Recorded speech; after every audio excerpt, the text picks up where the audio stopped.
before the game even officially tipped off. It started right there in warm-ups. He just looked lethargic, like he was kind of going through the motions. He totally lacked that usual pre-game pop he normally has. And once the game started, that lethargy carried right over. He was a step behind on rebounds, a second or two late on loose balls, and uncharacteristically slow to alter shots on defense. And on offense, instead of fighting for deep position, he just started settling for low-percentage jump shots. But look, we have to put this physical drain into context. The human element here is huge. The massive pressure of your first postseason at just 22 years old, it's a lot. The physical exhaustion of a long series is one thing, but compound that with the immense mental stress of carrying a franchise on the road in Game 5, it's a ridiculously steep learning curve. He probably had a great game plan against OKC, but his body and mind were just too weighed down to actually execute it.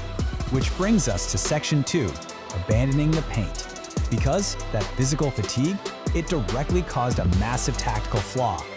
Now what's really interesting about this slide is the stark contrast in his shot profile. Back in Game 1, 26 of his 41 points came directly from the paint. He lived down there. He was an absolute force. But then, look at Game 5, a measly 8 paint points. It's almost like the fatigue made him consciously decide to avoid that grueling physical contact inside, so he just floated out on the perimeter instead. So why does his location on the floor matter so much? Well, it all comes down to this foundational basketball concept, collapsing the shell.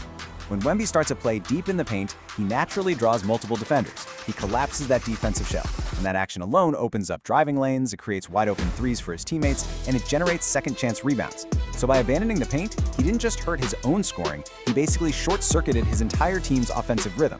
Plus, when you abandon the paint, you're stepping right into a perimeter trap. Trying to take smaller guards off the dribble is just exhausting. Guards have a really low center of gravity, right? So they get right up under taller players' bases.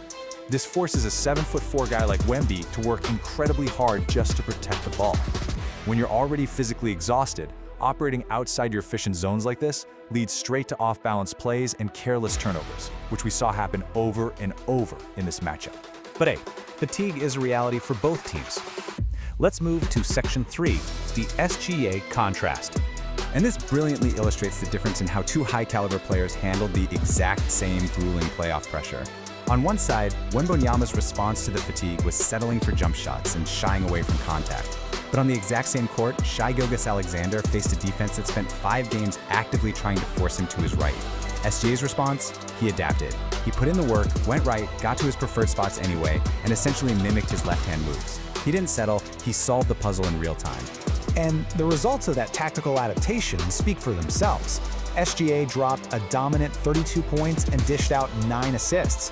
Oh, and to make matters even worse for the Spurs, OKC got a massive secondary boost from Jared McCain, who put up 20 points in his first ever playoff start.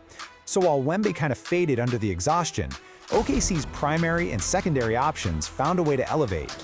All right, bringing us to Section 4, the veteran verdict. What are the necessary, non-negotiable solutions for Game 6 and 7?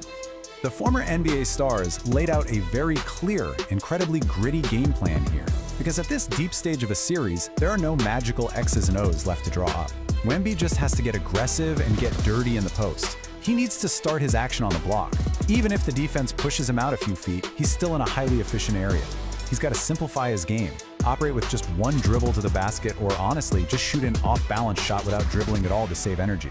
Yes, the coaches have to use film to position him better, but in games 5, 6, and 7, you just have to will your way through it. Because the crucial tipping point was right there in the paint. By abandoning his post, Wemby allowed OKC to actually dominate the inside points, 46-38. Let that sink in for a second. The team featuring a 7'4" generational inside talent cleanly lost the battle in the paint.